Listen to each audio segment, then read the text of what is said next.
Doumbia, Kamori Doumbia, Yves Bissouma,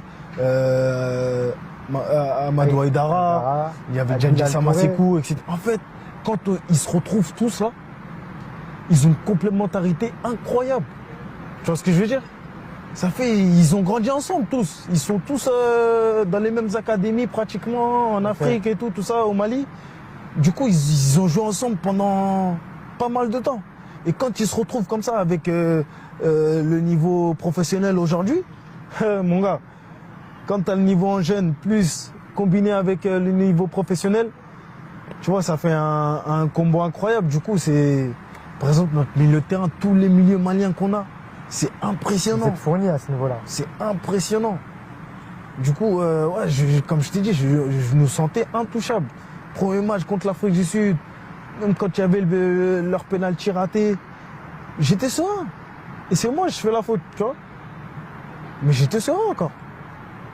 Quand tu fais la faute dans ta tête, ça se passe comment? Non, tranquille. Pour moi, je me dis même s'ils vont marquer, je sais pas pourquoi, je me sens bien. Je te jure, je me sens bien. Je me dis on va marquer, on va truc, je sais pas, mais je me sens bien.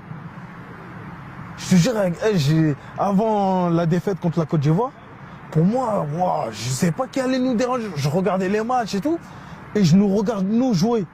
Sincèrement, quand tu regardes le contenu des équipes, etc., quelle équipe a produit le meilleur jeu à la CAN? Il n'y en a pas beaucoup, mais ouais, il y a eu beaucoup de désillusions dans cette CAN. Tu vois, le Maroc, mais vous aviez un bon fond de jeu.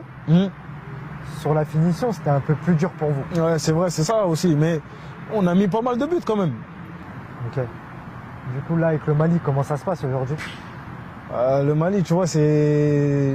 Je sais pas si tu as vu, il y avait eu beaucoup de problèmes, etc. Déjà, je tiens à dire que Amari Traoré, parce que tu vois, il lui tire beaucoup dessus parce que c'est notre capitaine.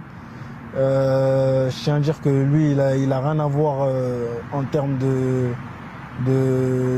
solidarité ou que c'est lui qui a ramené ce genre de cassure un peu entre nous et la fédération, mais pas du tout. C'était collectivement, on l'a tous fait parce qu'on en avait ras-le-bol sur plein de choses, que ce soit le voyage, les conditions, etc. Donc ouais, c'est un peu compliqué, mais tu vois, il commence à comprendre les choses. Pour pouvoir gagner des choses, il faut mettre les moyens. Tu vois ce que je veux dire? Il faut que les joueurs soient de bonnes conditions. Nous, on est dans des bonnes conditions dans nos clubs. Il faut que ce soit pareil en sélection. Tu vois ce que je veux dire? Donc, il faut que ces exigences-là prennent le dessus sur pas mal de gens qui sont à la fédération. Ok. Ça, c'est un petit message pour important. Consolider le groupe, c'est important. C'est très très important de gérer une sélection. Parce que nous, voilà, on représente le pays. Et tu vois, moi, je donnerais tout pour le Mali. Et tu vois, c'est ces genres de choses qui sont hyper importantes. De mettre les bonnes conditions pour que les joueurs donnent tout et pensent qu'au foot. Tu vois ce que je veux dire? C'est ça le plus important. Du coup, toi, aujourd'hui, c'est quoi tes ambitions personnelles pour le futur? Sincèrement, mes ambitions personnelles, c'est de continuer à faire grandir le Mali, de pouvoir remporter une CAN, un trophée, et pourquoi pas connaître la Coupe du Monde. Je l'espère pour toi. Ça fait plaisir. Je l'espère de tout cœur. Ça, c'est le Graal. Ça serait le Graal de participer à une Coupe du Monde. C'est franchement représenter le monde entier. Tout le monde voit ça, tu vois ce que je veux dire? Donc ce serait incroyable. Pour finir, aujourd'hui, si tu pouvais voir le Sikou d'il y a 10 ans, ouais, qu'est-ce que tu lui dirais? En sachant qu'aujourd'hui, tu as un petit Sikou de plus petit que toi, ouais, et qu'aujourd'hui, sur mon petit frère.